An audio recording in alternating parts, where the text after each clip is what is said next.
right, Chevron on Zoom, good morning. You hear me okay? Excellent, thank you.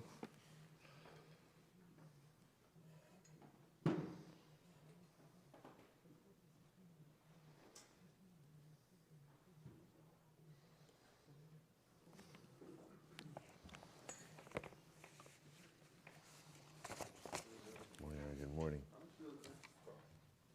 Free. Absolutely. Enjoy. Is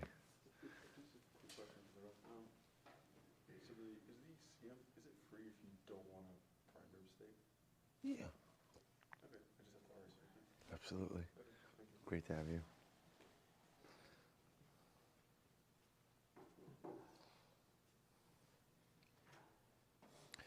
All right, Rabbi, say good morning. Let us begin. Thank you again for accommodating a little bit of the earlier start. The same year to be able to get through some halach lamaisa as well. Let's begin by thanking our sponsors. To thank our Talmud Torah sponsors for the month of Kislev, Sammy and Malka Esterson, for dedicating all of the shiurim and drushos this month in memory of their parents, Yitzchak Leib ben Aaron HaKohen, Ludwig Stiefel, Sarah Rachel bas Baruch Avram, Sarah Stiefel, and Hinda bas Henoch Ephraim, Hinda Esterson.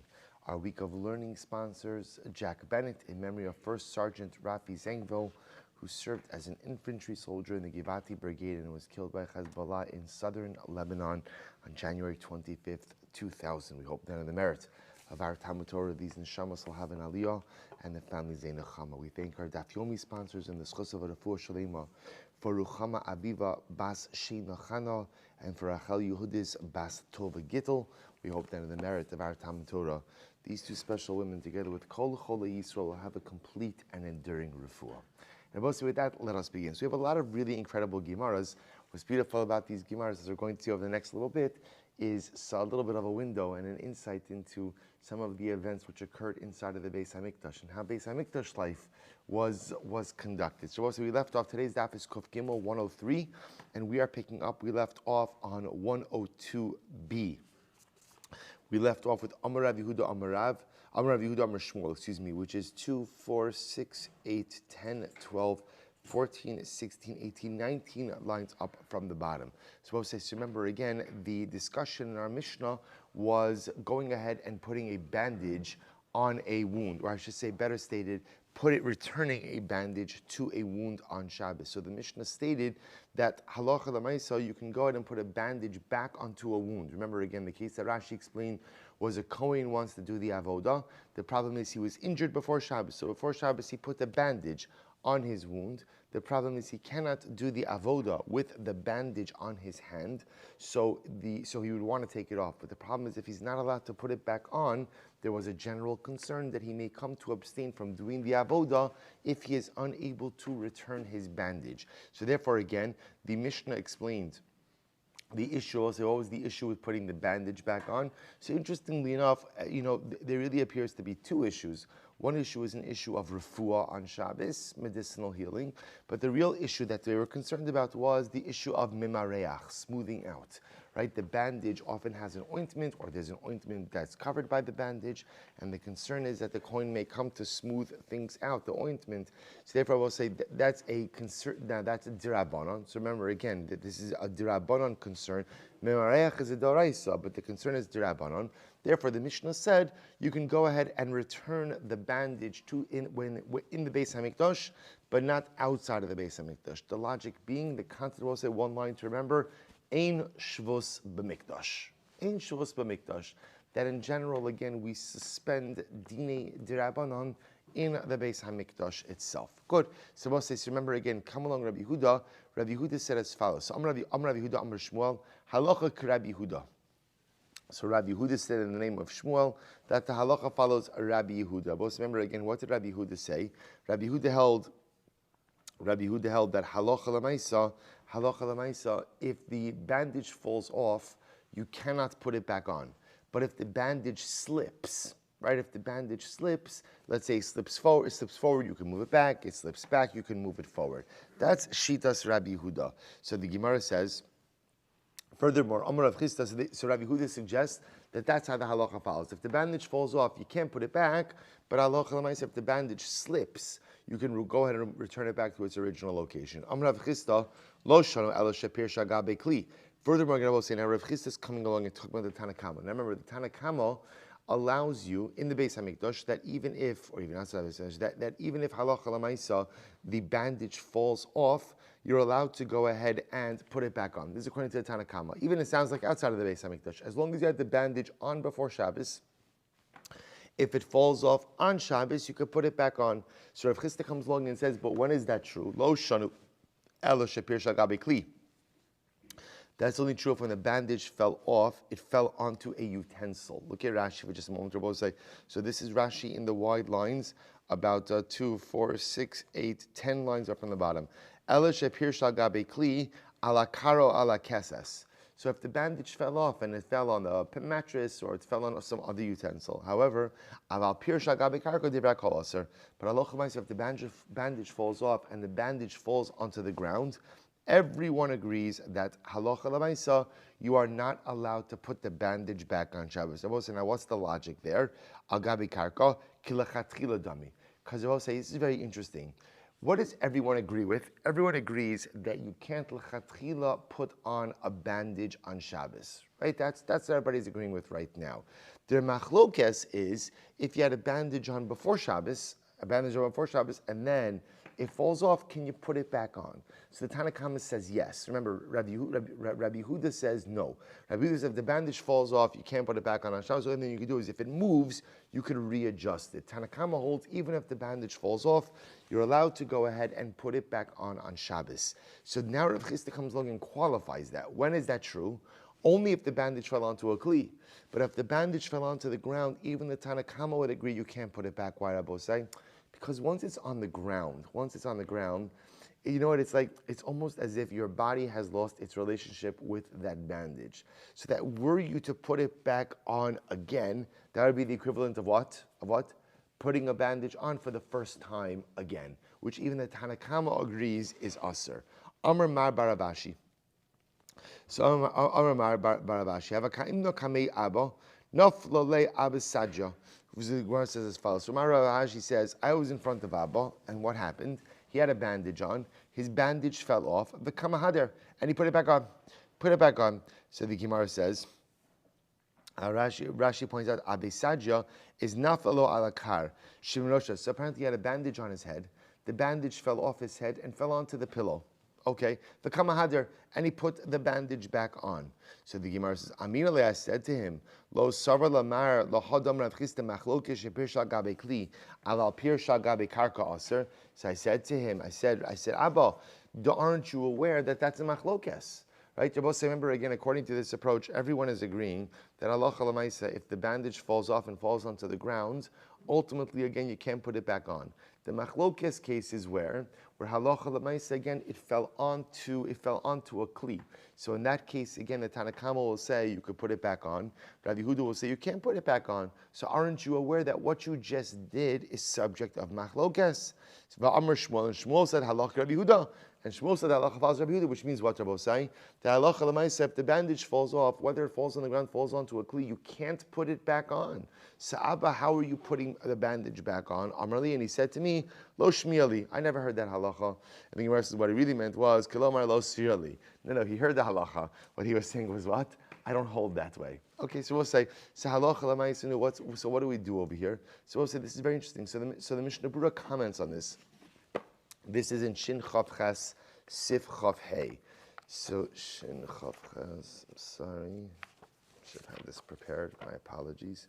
Okay, so here's the halacha bosai. So says Mak no Sif Chav Hey. I'm sorry. See, here it is. Ritia shenafla me al gabi hamaka al gabi karka lo yachzirena al gabi kli. Yachzireda. So we'll say here's the halacha. So at the end of the day, so it seems to be that the Mishnah Berurah, the Shulchan Aruch Paskins, Shulchan Aruch Paskins like Rav Chisda's qualification of the Tanakama. Namely, if you have a bandage on your wound from before Shabbos, so what's the halacha? If the bandage falls out, bandage falls off, if it falls onto the karka, right? If it falls ultimately onto the ground, you can't put it back on. But if it falls onto a kli, you are permitted to go ahead and put it back on. And the Mishnah Berurah comments over here, says, what's the concern? Shema yimareach al gabo lahachlik gumos sheyeshba umeruach retia melacha da'oraisihi mishum shu b'chlam memachik aval mishum shchika salman amleka lemigzar kevan deme'esol yarmos. And now, to be clear, this is talking about over here a bandage that was already on before Shabbos. So if the bandage was already on before Shabbos, the Shulchan Aruch paskins, if it falls off, if it falls onto the ground, you may not put it back, but if it falls onto a kli, halacha l'maisi, you may return it back onto the wound. Okay, the Mishnah Berurah, Shulchan Aruch goes on. He has other discussions, are they also about, asking an Eina Yehudi to do it, the Nachri to do it. But again, at least for the right now, we don't have to get into all this. But right now, just know the halacha follows. The halacha follows not Rabbi Yehuda, but the halacha follows the Tanakama, that if the bandage, again, the halacha does follow Rabbi Yehuda, and obviously will say if the bandage moves, of course you can readjust it. That goes without saying. But halacha l'maisa, that we follow the Tanakama, that if it falls off, you could return it, provided that it fell off onto a kli, but not onto the karka. Good. Rabbi, with that, let us continue. Another really fascinating case. Next. Kosher name of a mikdash, aval lo b'medina. So we'll say the halacha is, if you look at Rashi for just a moment, kosher nema, it's Rashi in the Mishnah, it's about 7 lines up from the bottom.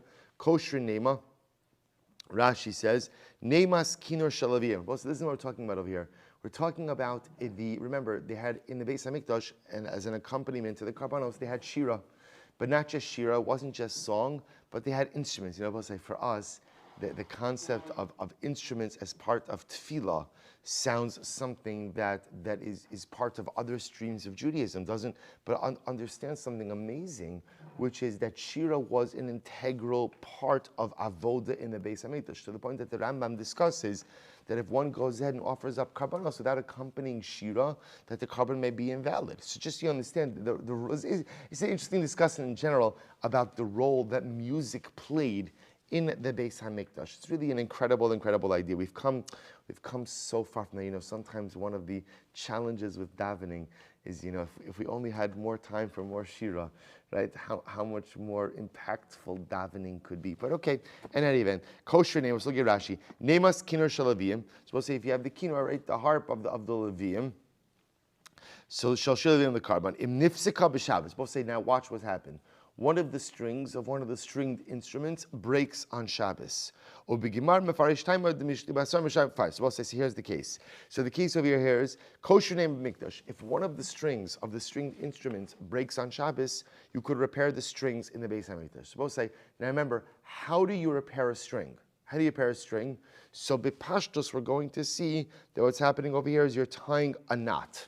You're tying a knot. Now, both say, understand, kshira, kosher, is one of the avos malachos, right? So tying a knot on Shabbos is one of the 39 categories of prohibited malacha. Now, again, what we're going to see. Now, I'll say this is interesting because up until now, we've been speaking about the concept of ein shavus b'mikdash, that there are no drabanans in the mikdash. But I'll say the truth is, what we also know is that certain da'oraisas are set aside in the Beis HaMikdash on Shabbos as well. For example, the paradigmatic example. Shchita, right? Shchita is one of the avos malachos, yet we offer up karbanos.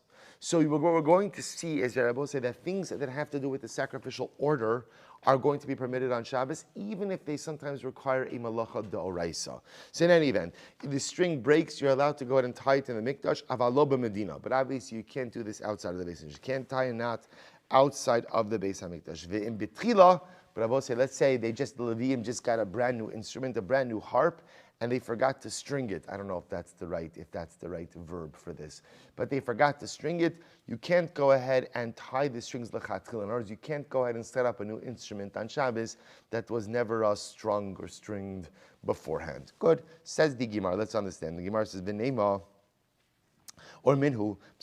Nemas kinor shenifseka.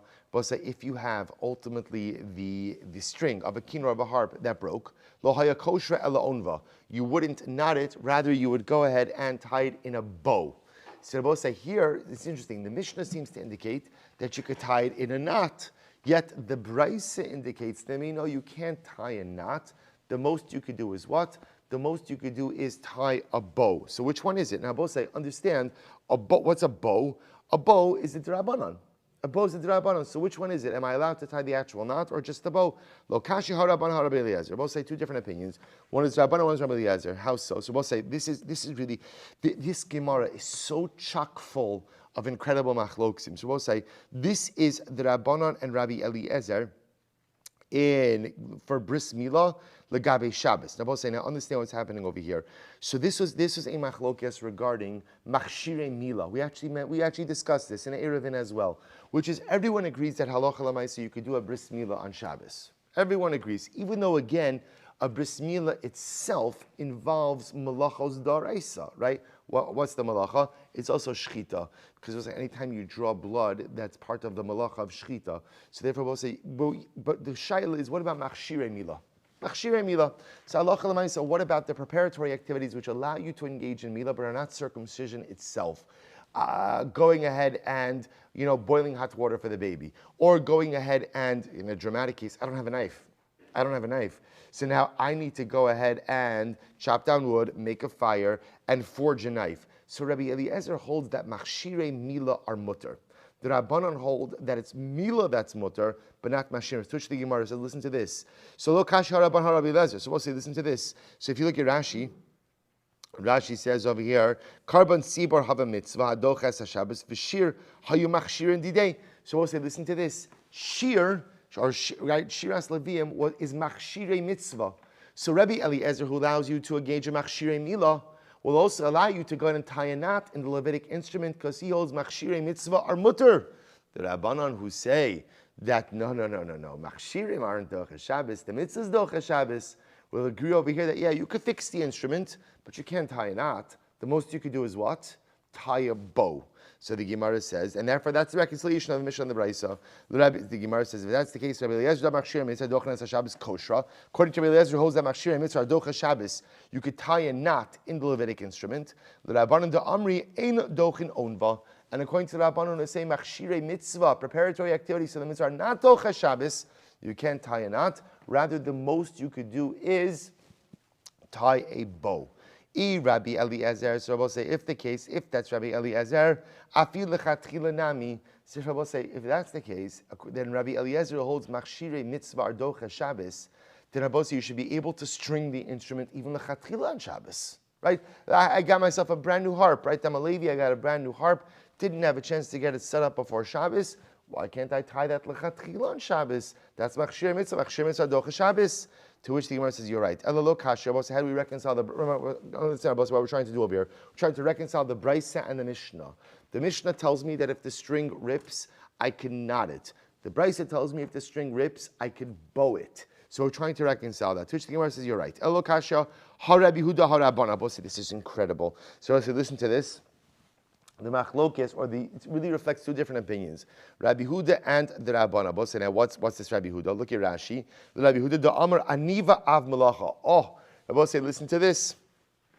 Achilik bein Aniva Likshira, v'kein chilik bein Aniva Likshira, v'kosher kasavar, machshir mitzvah dochin. So let's listen to this. The machlokes is Rabbi Huda and the Rabbanan. I both said the machlokes is tying a bow part of the Isser of Kshira or not. Everyone agrees tying a knot is tying a bow an Isser of Kshira, to which the Gemara says, so two different opinions. So both say the opinion in the Mishnah that says that you can go ahead and tie a knot, that's Rabbi Yehuda who holds that there's no distinction between a knot and a bow, versus the Brisa that says you should tie a bow, is the Rabbanan who say that a knot is Doraisa, a bow is the Rabbanan, to which the Gemara says, well, let's analyze this. Rabbi Yehuda liba deman. Both say, who does Rabbi Yehuda hold in terms of Machshirei Mitzvah, top of Kuf Gimel? Rabbi Eliezer Ka'amar, if Rabbi Yehuda holds like Rabbi Eliezer, that Machshirei Mitzvah are Docha Shabbos, Afil Lechatchila Nami. Then Rabbi say, then Halacha L'Maisa. Again, if Rabbi say, once you hold Machshirei Mitzvah Docha Shabbos, then you could tie a knot in an instrument, even if what? Even if Halacha L'Maisa, you never had it done before Shabbos, even if you're doing it for the first time on Shabbos, because Machshirei Mitzvah are Docha Shabbos. Elalo Kashya, rather Rabbi say, you're right. Here's how we have to reconcile the Mishnah and the Brisa. Ha Rabbi Shimon, ha Rabbanan. Both say two different opinions, Rabbi Shimon and the Rabbanan. What's the case? Here we go. Desanya, Ben Levi, Shinif Sakalim, Nema, Bikinar. Both say, if you have a Ben Levi, and ultimately again, a string of his stringed instrument snapped on Shabbos, Rabbi Shimon Omer Onva. Rabbi Shimon says, you bow it. tie a bow. You can't tie a knot. That's asr on Shabbos, but you could tie a bow. Rabbi Shimon ben Elazar Omer, af hi eina mashmas sakol. So Rabbi Shimon ben Elazar says, here's the problem, both saying. In order for a stringed instrument to work, it's not enough for it to be tied, but it has to be tied in a certain way. If you bow the string, again, I apologize for my English, right? If you tie a bow in the string, it's not going to produce proper sound. So therefore, rather, Ella, mishalshal milamata, mishalshal milamata, the korich milamala, or mishalshal milamala, the korich milamata. So we'll say this is very interesting. So remember, on a stringed instrument, the way the Rekabah says is you'd have the string, but on the top and the bottom, you'd have essentially like pegs. That's what you would wrap the string around. Now, around each of the pegs, there's always additional string. So there's another way to repair a broken string, which is how? Take the excess string that's tied around the top, unravel it, and go ahead and retie it. You could do that from top to bottom, or bottom to top. V'bayisema, harabanan, hava harabanan. Obviously, the other possibility is both the Bryce and the Mishnah could reflect the view of the Rabbanan. V'lo kasha, and there's no contradiction. Kan be'emtza, kan minat sad. Rabbi says this is very interesting. It depends where the string breaks. If the string breaks in the middle, even the Rabbanan would agree that halacha l'maisa you have to knot it, because making a bow in the middle of the string will not produce proper sound. Masha'in kain, when the string breaks towards the top or the bottom, there you can bow it, and the sound will not be impacted. V'bayisema haba haba emtza. It will say could very well be that halacha l'maisa, both cases, the Bryce and the Mishnah, are both talking about a case where the string broke in the middle, and therefore you're repairing it with ideally with a knot. Mar savar gazunan, mar savar lo gazunan. I will say perhaps the machlokes is, are we concerned that if we allow you to tie with a knot in the middle of the string, you'll come to tie a knot on the side of the string or on the top or the bottom of the string as well, where everyone agrees halacha l'maisa you're not allowed to do so. So therefore we'll say, this is the machlokes. I have a Mishnah that tells me that if the string snaps on Shabbos, I can go ahead and repair it, and bepashtos kosher nabosa means I can make a knot. I have a brisa that says I can only make a bow, and the Gemara tries to go ahead and resolve this particular machlokes. We'll say, so how do we paskin over here? This is actually very interesting. So the Rambam says in Hilchos Shabbos, mutar likshar kesher shal kayama, mutar likshar kesher she'eno shal kayama lidvar mitzvah. So the Rambam writes, you are allowed to tie an impermanent knot, for the purposes of a mitzvah on Shabbos. Kigon, he gives an example. Kigon sheyikshar limdod shiur mishurei Torah. Okay, so he gives an example. Let's say if you want to, create some type of rudimentary measuring utensil through tying of knots for the purpose of a mitzvah. Neimas kinor shenif. Kabbalah says what I want to focus on. Because remember, let's say anything to do with the Beis Hamikdash, you are not going to find in the Shulchan Aruch, right? The Shulchan Aruch doesn't talk about the Beis Hamikdash. Or I shouldn't say that. Shulchan Aruch talks about Beis Hamikdash when it talks about Zeicha L'Churban, right? At the end of Arachaim, what practices that we engage in for the purpose of remembering the Beis Hamikdash. But the Shulchan Aruch doesn't talk about Beis Hamikdash practice. If you want to find Beis Hamikdash practice, you have to go to the Rambam. So here the Rambam talks about Neimas Kinor Shenifseka. So we'll say, so what would happen? We'll say it's a fascinating case, right? The Levi has a harp. They did do shira, right? Rabbi said there was shira on Shabbos. Shira accompanied the karban. So what happens if a string of the Levi's harp snapped on Shabbos? Koshrin osa b'mikdash, avalo b'medina. Ultimately, again, they would retie it in the Beis Hamikdash, but not that side of the Beis Hamikdash. V'lo nema, v'lo yikshar nema lechatchila afilu b'mikdash. But halacha l'maisa, you cannot tie a knot right outside, but you can't tie an instrument lechatchila on Shabbos, which I will say means you're allowed to if you have a harp, if you have a stringed instrument and the string snapped on Shabbos in the Beis Hamikdash, you could repair it. But you cannot go ahead and string an instrument lechatchila on Shabbos itself. Now, I'll tell you something very interesting here.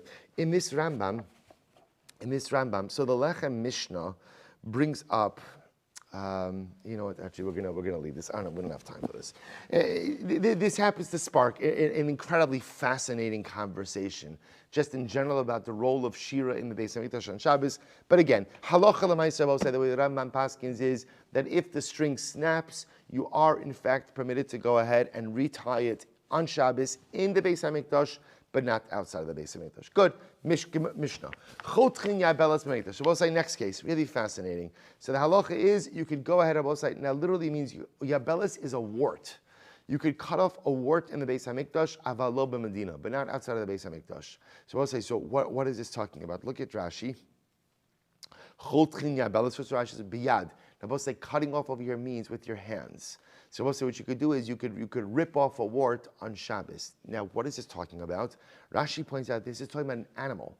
We'll say if there's a carbon that is going to be brought on Shabbos, and this is the animal you have for sacrificial purposes. Remember, I want to be clear. Individuals can't bring a carbon on Shabbos, but you offer up a tamid shel shachar, a tamid shel ben arbayim, and remember, morning communal offering, afternoon communal offering, and on Shabbos you also offer up what? A carbon musaf. So let's say again, halacha l'maaseh, the animal has a wart. Now the presence of a wart is a mum.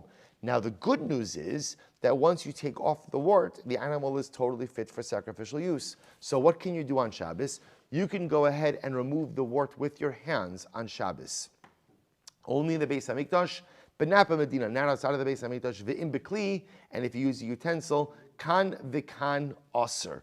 Ultimately, again, the use of a utensil is going to be aser, both in the Beis Hamikdash as well as in outside of the Beis Hamikdash. So we'll say, take a look at Rashi just a moment. Rashi says, "Ve'im bekli kan v'kan aser." First wide line of Rashi. Va'afal gav dechi avid nami biyad metakenhu v'habilei chotech mibalei chayim v'havitolda degozes es hatsemer. Oh, so we'll say, so what exactly is the problem with lopping off a wart of an animal on Shabbos? What's the issue over here? Rashi says, fascinatingly enough, it's gozes. We'll say gozes is the malacha of shearing, right? Shearing wool. But apparently, again, the extension of that is removing anything from the body of the animal. Ultimately, again, is problematic on Shabbos. So Rashi says over here, havitolda de gozes. This is an offshoot of the malacha of gozes. Afilu hachi kevan de kila achar yad ka'avid she'in derech lechotcha ela besakin in kan ela shvus. But also remember again, you're doing this in an abnormal way, right? The normal way you would go ahead and remove a wart is with a knife. Here you're doing it in an abnormal fashion. So because it's abnormal, it's only a din dirabanan. Well, once we get to dirabanans, what's the halacha? In shavos b'mikdash. There are no dirabanans. There are no dirabanans which apply inside of the Beis Hamikdash. Therefore, I will say halacha l'maisa, you could remove the wart with your hands on Shabbos in the mikdash, but not outside of the mikdash. But with a kli, it's going to be aser. Good, says the Gemara. Let's analyze. Or minu. So we'll say this is fascinating. So the Gemara raises a kasha from a brayse that talks about Karban Pesach. Here kivo v'hava asa michutz l'tchum. We'll say to carry your paschal lamb. So to carry your Karban Pesach, or to bring it from outside of the tchum, or v'chatichas yavalaso, or to go ahead and cut off the wart of your Karban Pesach, ein dochin. Rabbi say these actions are not doche Shabbos. So it's not a case where Pesach falls on Shabbos. So Rabbi say, or I should say better stated, when Erev Pesach falls on Shabbos. When Erev Pesach falls on Shabbos, we shecht Karban Pesach on Shabbos as well. But what the Gemara is saying over here is, however, halacha l'maaseh, carrying your Karban Pesach, let's say in Rosh Hashanah, or bringing it from outside of the tchum, or cutting off its wart, is not doche Shabbos. Now, both say we're all about the warts, right? So both say, so now again we have a contradiction.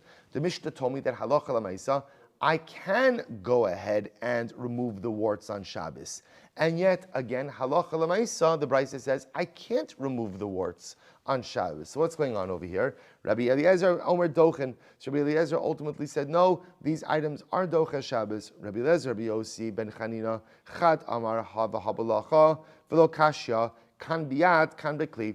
So we'll say, to which the Gemara says it's not a contradiction.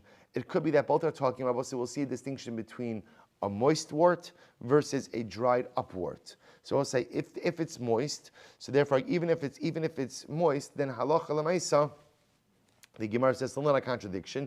Both the Bryce and the Mishnah could be talking about that, but rather again, one is talking about where you're doing it by hand, one is talking about where you're doing it by kli. The Mishnah, which allows you to remove it, is talking about where you're doing it by hand. The Brisa, which says that it's Aser, ultimately again is talking about where you're doing it with a Kli. The Chadam, or other opinions said, Hava Habiyad, both are talking about where you're removing it by hand. Velo Kasha. So we'll say again, very simple. We're just trying to reconcile the Brisa with the Mishnah. The Mishnah said, I can remove the wart by hand on Shabbos from the carbon. The Brisa said, I can't remove the wart on Shabbos from the carbon Pesach. So we're just trying to reconcile. So the Gemara says, so Chadam or Hava Habiyad. It could be that both cases are talking about where you're removing it by hand. But also, according to the opinion, they said one case is talking about removing it by hand. That's the Mishnah. Versus the Brisa, which is talking about you're removing it with a Kli, and therefore it's Aser. My taima lo amar la habalacha habivesha. Why do you set it up as the one case talking about biyad, the Mishnah biyad, and the Brisa bekli? Why don't you just as easily set it up balacha biyavesha? They're both saying, now what's the maila of the dried wort versus the moist wort? The assumption is that the dried wort kind of just crumbles. So Rabbi say it's not really called the bona fide. Remember again, we're talking the issue with wort removal on Shabbos is gozes, right? Is shearing.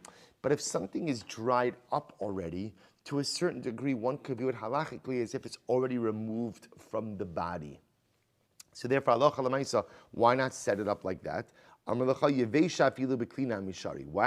we'll say that opinion will say no. If the wort is dried up, you could even remove it with a utensil. Why is that? My taima. Ifracha, we'll say literally means it crumbles. It crumbles. That once it's dried up already, the removal of it, even with a utensil, is not called gozes. My time lo amar habiyad habikli. And also according to the opinion who says one case is talking about the moist wort and one is with the dried up one. My time, why does he not set it up as one case dealing with yad, one case dealing with kli? In other words, both say just set up the Mishnah as talking about removing it by hand, and the Brisa that says that it's us removing it with a kli. Amar lecha bikli hatnan in bikli kan v'kan aser. Because we'll say halacha l'maisa. There's another Mishnah that remember again. Our Mishnah tells us in bikli, if you're going to go ahead and remove it with a kli, then what? And halacha l'maisa, in all cases, it's going to be aser. V'idach hadik tani hasam mishum de kaboy yiflugi Rabbi Eliezer v'Rabbanan. And I both say again, the other opinion will say no. The only reason that was mentioned was in order to set up the machlokes Rabbi Eliezer and the Rabbanan. V'idach dumya deher kivo v'hava asam michutz l'tchum katani. So the Rabbanan, and I will say the other opinion will say no, because the Brisa is talking about when it talks about going ahead and carrying it on your shoulders and carrying it from without the tchum, it's only setting it up as an iser de Rabbanan. The idach, one more piece. The idach here kivo lo Rabbi Nasan. The case of carrying your korban Pesach on Shabbos must not be in alignment with the position of Rabbi Nasan. Why? What does Rabbi Nasan say? The Amar hachai no se es atzmo. Because what's according to Rabbi Nasan, ultimately again, carrying a living animal, even Dalit Amis, in Rosh Hashanah is not going to be an Isser D'Oraisa. Why? Because Chai no se es atzmo. Living things carry themselves. The Gemara says furthermore, Hava asam michutz l'tchum, and bringing it from outside of the tchum must be like what? Rabbi Akiva da Amar tchumin d'oraisa. So therefore, I both say that case of the Brisa of Korban Pesach, we're dealing with d'oraisas. If you hold like Rabbi Akiva, that tchum is d'oraisa, and if you don't hold like Rabbi Nasan, then chai no seis atzmo, then carry your Korban Pesach Dalet Amis in Rosh Hashanah, or carrying it outside of the tchum could be an issue d'oraisa. Fine. So we'll say so. We still don't have proper resolution on the Mishnah and the Brisa, but here's what I know. The Mishnah allows wort removal from the animal on Shabbos by hand. The Brisa seems to aser wort removal altogether. So Master Rabbi Yosef, Amar Rabbi Eliezer, Kavachomer. So let's listen to this. Rabbi Eliezer says, I don't understand. The ability to remove a wart should be mutter based on a Kavachomer. What's the Kavachomer? Uma shchita shehi mishum malacha doches HaShabbos. So we'll say if shchita is a malacha. Shchita is a malacha, right? A malacha d'oraisa. Yet shchita is doches Shabbos.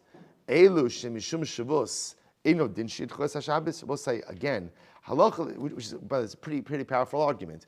If halacha l'maisa shchita is mutter, then what Rabbi say? Wort removal, at least for sure biyad, right? At least with your hand, should be totally mutter. Should be totally mutter because it's a shvus, it's a derabanan. That should certainly be doches Shabbos. Ela Amar Rav Yosef. Hava habiyad. So Rabbi Yosef says you're right. Both the Mishnah and the Brisa are talking about where you're removing the wort by hand. But the Mishnah said it's mutter. The Brisa said it's aser. To which the Gemara says ushvus mikir. This is incredible. Ushvus. I promise you an incredible daf, and I'm delivering. Ushvus mikdash b'mikdash hetiru Shvus de mikdash b'medina lo hetiru. Wow. Rabbi say, listen to this. Listen to this formulation. Right? Shvus mikdash b'mikdash hetiru. So we'll say, what does that mean? When something is asr al shvus, shvus means asr d'Rabbanan. So we'll say, so an isr d'Rabbanan, Isrei d'Rabbanan are suspended for sacrificial service, provided that what? Provided that what? The sacrificial service is happening where? Inside of the Beis HaMikdash. But a shvus, d'Rabbanan, is not suspended for sacrificial service which happens outside of the Beis HaMikdash. Rabbi, you'll say to yourself, sacrificial service which occurs outside of the Beis HaMikdash, what are you talking about? Oh, I will say there's only really one case where that happens, which is where? Which is where? Karban Pesach. Because we'll say, remember again, the majority of preparation of Karban Pesach takes place outside of the Beis HaMikdash. So we'll say, so this is incredible. So now the Mishnah and the Brisa are not really contradicting each other. We'll say, there is no problem with wart removal on Shabbos from a Karban biyad. To be clear, it's biyad, right? It's with your hands. It's with your hands, not with the kli. Kli is going to be asar. But with your hands, why with your hand? Why is your hands mutter? Why is that mutter? We'll say, why? Why? D'Rabbanan. It's a shvus. So again, shvusin, the Rabbanans are suspended in the mikdash when it comes to temple service. However, the Brisa, which says that you cannot remove the wart from your Karban Pesach, why not, Rabosai? Why not? Because that will be the performance of a shvus adrabanan, because you're taking it off by hand, right? Outside of the Beis HaMikdash. And even though it's for a sacrificial animal, halacha l'maisa, the license to dispense with a shvus on Shabbos for sacrificial purposes is only in the Beis HaMikdash itself. So even if you're doing it for a sacrificial animal, but it's outside of the Beis HaMikdash, it's not mutter. Incredible, incredible. So the Gemara says, Yosef Abai v'kamal hashmaisa. So Abai was very taken by this. He was telling it over, and he says, Isvei Rav Safra Abai. So both say Abai said it over, and Rav Safra said, I don't think that's true. After all, remember this case? Remember, we just had it a couple of days ago. I'm sitting reading my sefer, right? Which is, remember, I will say the imagery is I'm reading a scroll, and what happens? I lose my grip on one of the handles of the scroll. As a result, the scroll rolls out of my hand. Now remember, I'm holding onto one handle still, but the scroll unrolls and rolls into Rosh Hashanah. What's the halacha? You're allowed to roll it back. Now I will say, understand. So we'll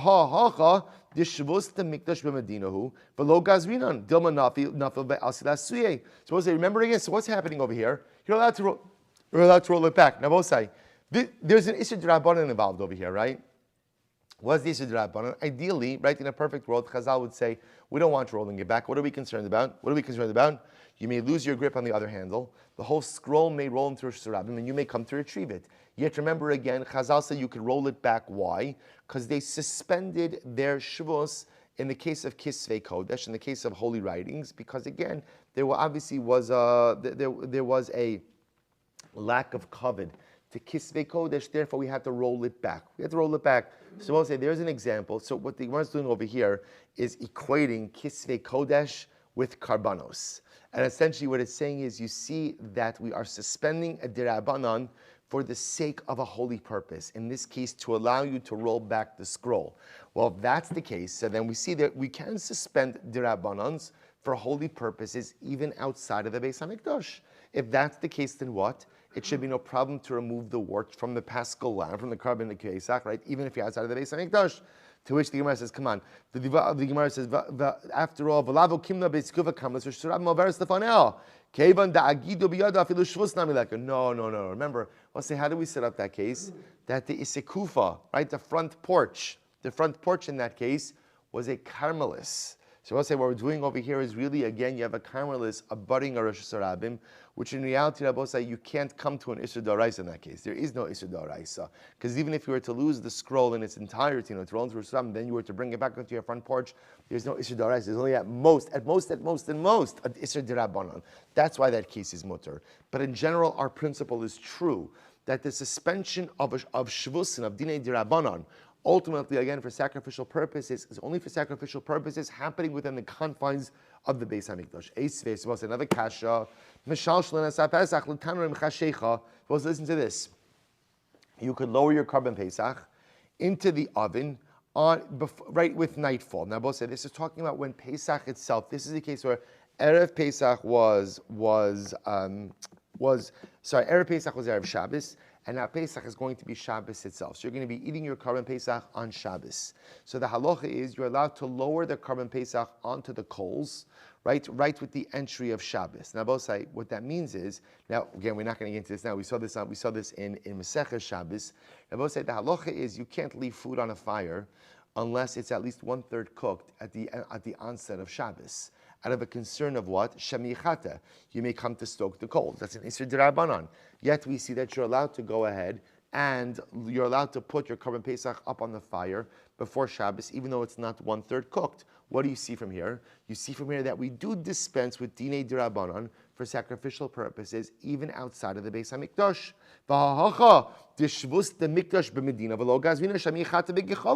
Yet also you see from here that's what? We allow you to put the Korban Pesach on the fire, so that's a Shvus Mikdash. It's a Din D'Rabbanan that in this case again is governing sacrificial items, and we dispense with it even outside of the Beis HaMikdash. Ishtik, he was silent. Good refutation. Kiyasla Kamid Rav Yosef. When he came before Rav Yosef, Amar Le, Hachi, Amar Li Rav Safra, Amar Le, Hacha, Amar Li Rav Safra, Amar Le, My Taima, Lo Tishani Le. Why don't you answer the following? It's different by Korban Pesach. Why? Benecha Bura's Rizinhain. See, Rabbosai, when is there a concern, ultimately, again, of Shemi Yechata, that you may come to stoke the coals, and therefore you can't leave food on the fire going into Shabbos unless it's 1/3 cooked? It's just me, or it's just me and my family, I may come to inadvertently stoke the coals. Korban Pesach is eaten with a chabura, it's eaten with a group. See, even if you go ahead and you extend your hand to try to go ahead and stoke the coals, what's going to happen? Someone's going to yell at you. Right? Not yell at you. You understand? Someone's going to kindly point out to you that perhaps what you are doing is halachically incorrect. Right? So therefore, again, that's b'nei chabura's reason.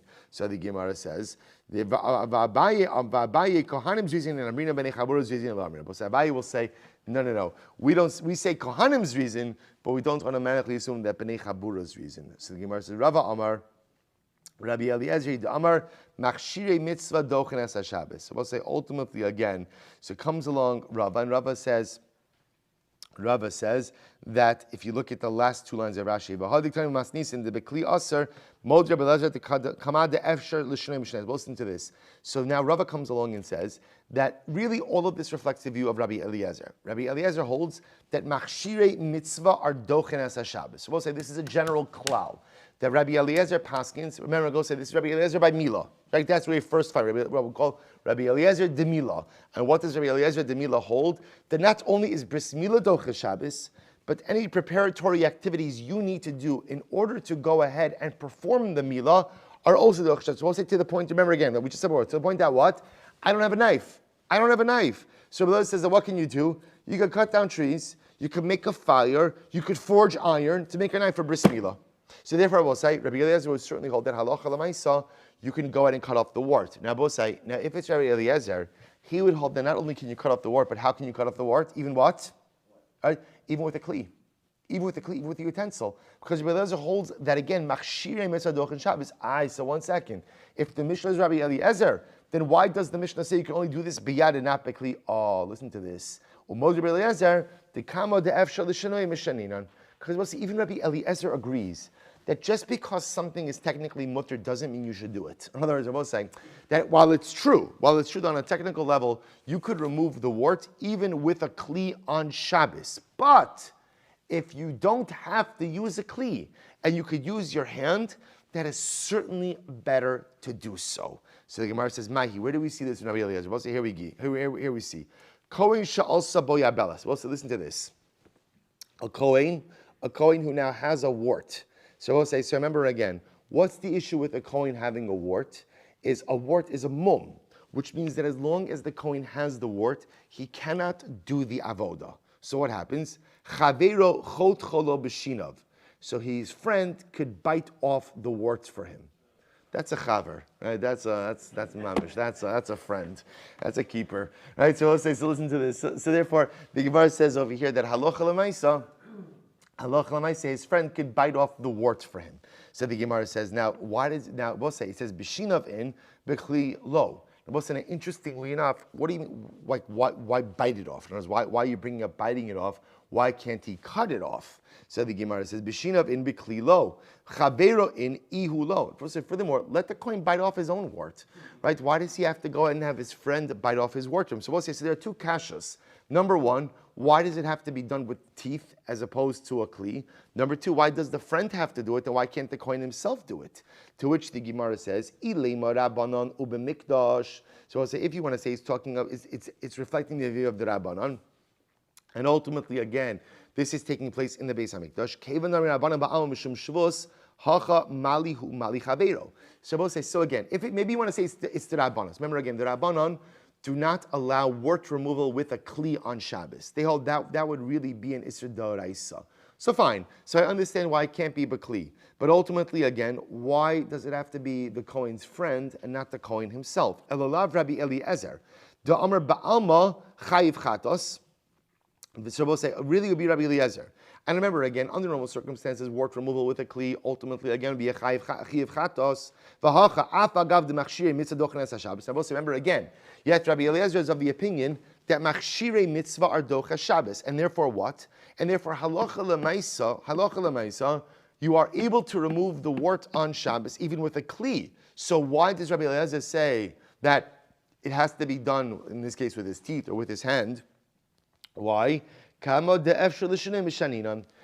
Rabbi Eliezer holds that even on a technical level, the wart can be removed, even with technically a kli on Shabbos, would agree that halacha lemaisa, to whatever degree you could go ahead and be meshana, which is it's a very intuitive shita. Just because you can do something doesn't mean you should do something. So just because Rabbi Eliezer says that technically speaking, wart removal is docha Shabbos, because he holds machshirei mitzvah are dochen Shabbos, even Rabbi Eliezer would agree if you could do it with the shinui, right? That's interesting. If you could do it with a shinui, then of course better to do it with a shinui. To which the Gemara says no. That's not the case. It could very well reflect the view of the Rabbanan. Now, both remember again, if it's the Rabbanan, so one part makes sense, but one part is still wrong. If it's the Rabbanan, which part makes sense? That he's removing it with his teeth or with his hand, right? That part makes sense. Not bikli, because according to the Rabbanan, wart removal with a kli is going to be an Issa D'Oraisa. However, again, the problem according to Rabbanan says, why does the Kohen's friend have to do it? Why can't the Kohen do it himself?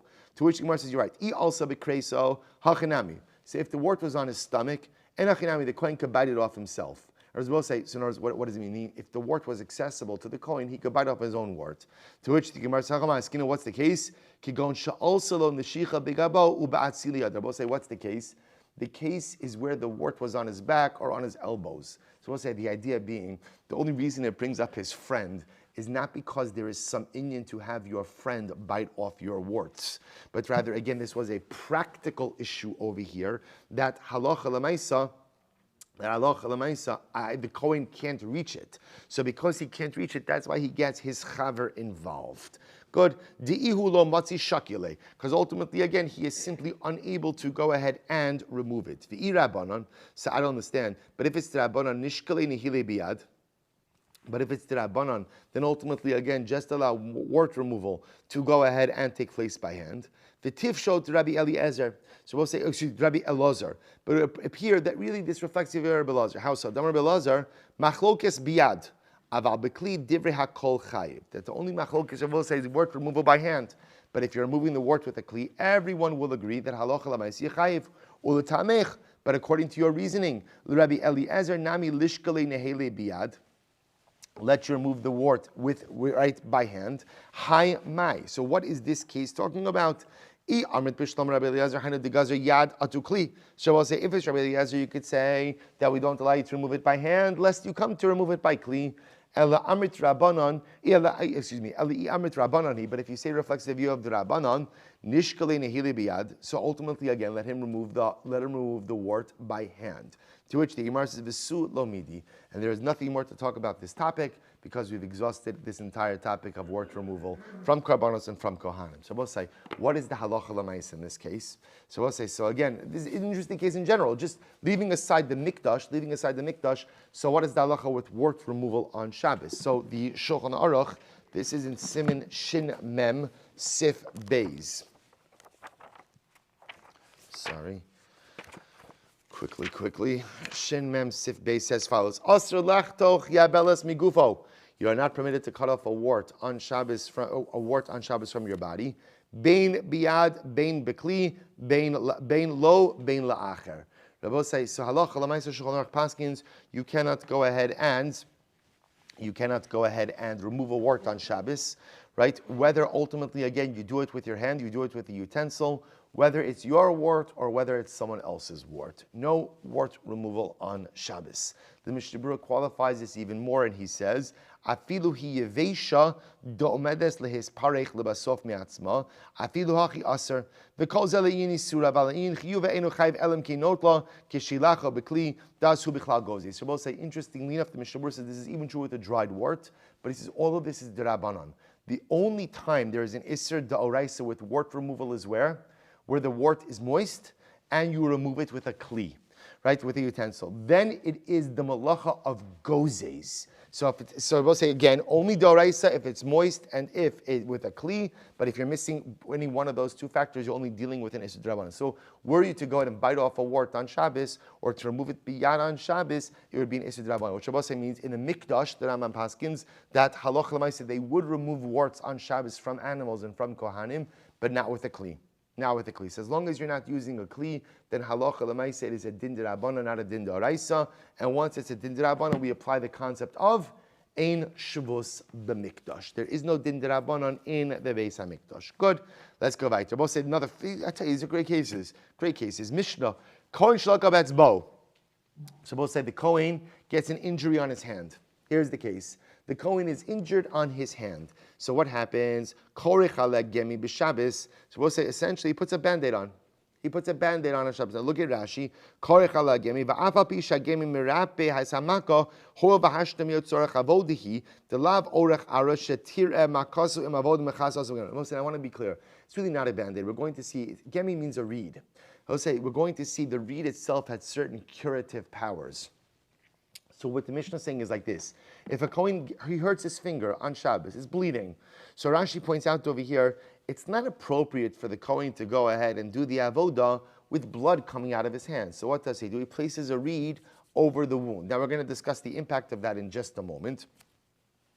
So the Kohen goes ahead and places a reed. Right? So Kohen shalakah betzbo, korech alagem b'mikdash, aval lo b'medina. Rabbi say you can't do this in the Medina. You can't do this outside of the Beis HaMikdash. Rabbi say, now why not? Look at Rashi. Shemirapi b'Shabbos uvro b'Shabbos shvus uvasur. Because Rabbi listen to this. The act of putting a bandage on a wound is what? Is Rabbi say is an act of refuah, an act of medicinal healing. All acts of medicine, I shouldn't say all acts, that's not true. So medicinal healing is problematic on Shabbos, midrabanan. What's the concern? Gzeira mishum schika saman. Rabbi say, I want to point out something. With bandages, we've seen now two things. Here, the Gemara is talking about putting the reed on the wound, and the problem is refuah on Shabbos. Now, in general, we speak about there's a problem of refuah on Shabbos. That's the gzeira of schikas samamonim, a concern that you may come to grind up herbs, because that's how medicines were made. That's how medicines are made. So both said that's one concern. Remember, by the bandage, we saw the other issue. That was what? By the bandages, smoothing, mimareach. Here we're talking about the concern of refuah. So the Kohen could put a reed on his wound in the Beis HaMikdash because, again, that's a d'Rabbanan, and d'Rabbanans are dispensed with in the Beis HaMikdash or suspended in the Beis HaMikdash, but you can't do this outside of the Beis HaMikdash. Aval lo b'medina. Im hotzi dam kan v'kan aser. But I will say, if halacha l'maisa, the reason you're putting the reed on the wound is to extract the blood. So I will say, yes, in this case, you'd be tying the reed around the wound in a tighter fashion to extract blood. That is going to be aser in the Mikdash and in the Medina. Look at Rashi. Kan v'kan aser she'ein zet tzarech avoda va'od dahavi lechova va'av malacha lo mishtarek b'ayim. Because we'll say it's two problems. Number one, it's not a tzarech avoda. It's not necessary for the avoda. And number two, that's the gzeira of shchita. Right, that's the malach of shechita, drawing blood. So also I want to point out something very interesting. What the Gemara is saying is like this: the reason a Kohen is allowed to do this in the Beis HaMikdash is because it's considered to be tzorech avoda. It's considered to be necessary for the avoda. Why is it necessary for the avoda? Because it's not appropriate for blood to be coming out of your hand when you're doing the avoda. Therefore, you're allowed to do this in the Beis HaMikdash, but not outside of the Beis HaMikdash. Good. Let's analyze. Amar Rav Yehuda Breid Rav Chia Lo Shanu Ela Gemi. This is only true. So we'll say this dispensation is only regarding a reed. So you could put a reed on the wound on Shabbos in the Beis Hamikdash. However, Ela aval tziltzil katan havi yitor begadim. But I will say tziltzil katan literally means like a little belt. You can't put a little belt on your wound. For that, it's called an additional begadim. I will say, now what does this mean? You could put a reed. What can't you do? You can't put like some type of material on the cut or on the wound. Why not? Because Rabbi said the additional material will be treated like additional Kohanic vestments. And remember again, the halacha is a Kohen who adds on to the big day kahuna, ultimately, again, his avoda is pasul. Right? You're not allowed to add on to big day kahuna. So according to Yehuda, the act of putting on some additional material on your wound is considered to be the addition of additional Kohanic vestments and will be problematic. Rabbi Yochanan says, Lo amru yiter begadim ela b'makom begadim. Aval shelo b'makom begadim lo havi yiter begadim. So we'll say, Rabbi Yochanan says, no, that's not true. We'll say, yes, well, it is true. There is a problem with adding on additional Kohanic garments. I will say that's only if you add on additional garments where the Kohen wears additional garments. So for example, the Kohen wears an ephod, he wears an apron. So if you put on 2 aprons, that's problematic. But again, Rabbi Yochanan will say the act of putting on, an additional piece of material on your finger because you got a cut, the finger is not a place of begadim. So because it's not a place of begadim, the act of putting on that bandage is not considered to be is not considered to be additional Kohanic vestments. So we'll say, so this is really fascinating. So Machlokes Rabbi Huda and Rabbi Yochanan. So here's what we know. The Mishnah tells me I could put a reed on my cut. If I'm a Kohen working in the Beis Hamikdash, I could put a reed on my cut. That's called Tzorech Avoda. Kohen can't do the Avoda with bloody hands. Fine. But you can't do it outside of the Beis Hamikdash. Good. Why not? It has the appearance of refuah. That's the issue. That's the problem over here. Comes along the Gemara. Rabbi Yehuda says, by the way, it's only a reed. It's only a reed. But you can't, if something that's made out of actual material will be a problem. Why? Because it's like wearing additional Kohanic vestments. Rabbi Yochanan says, no, what are you talking about? It's only called additional Kohanic vestments if you put it on in an area on your body where you are already wearing Kohanic vestments. But a cut on your finger where there are no Kohanic vestments, even what they call tziltzil katan, a little belt, a piece of material, is not called donning additional Kohanic vestments. I says the Gemara, v'seifok mishum chatzitza. But 1 second, isn't there another problem over here? That having anything on your finger should ultimately, again, be a problem of chatzitza, right? Of an interposition between your hand. Remember again, the Kohen has to handle kalim. He's not allowed to, we spoke on this before, right? Remember again, we got into this with the bandage. Why the Kohen is allowed to put the bandage back? Because if you don't allow him to put the bandage back, he's not going to do the avodah. You can't do the avodah with gloves or the bandage. So why isn't that little band-aid, right? Why isn't that reed a problem? Bismol. We're talking about where the wound is on the left hand, right? The wound is on the left hand. So remember again, avodah is done with the right hand, not the left hand, so maybe that's the problem. So therefore, again, there's no problem with chatzitza. Inami, biyamim b'shlom makom avodah. Rabbi said, giving me his right hand, but it's a part of the hand that he does not use for the avodah. So because he doesn't use it for the avodah, therefore, halacha l'maisa, there is no problem. Okay, to which the Gemara says, "Pligi de Rava," and Rabbi say this argues on Rava, because what does Rava say? The Amar Rava, Amar Chista, b'makom begadon afilu neima achas chotzatzah. So Rabbi say this is very interesting.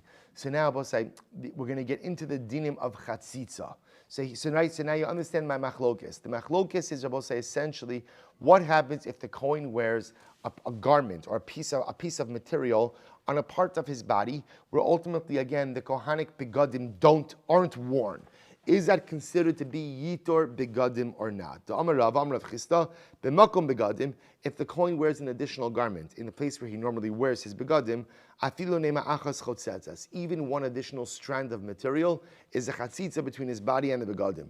Shelo b'makom begadim. But I will say if the Kohen wears something additional, not in the spot where he normally wears begadim, shalosh al shalosh. Then it's only an item that has 3 finger breadths by 3 finger breadths that serves as a chatzitza. Chotzatzas. Pachos mishalosh al shalosh eno chotzitzos. But halacha l'maaseh, if it's less than 3 finger breadths by 3 finger breadths, ultimately again it does not pose a chatzitza.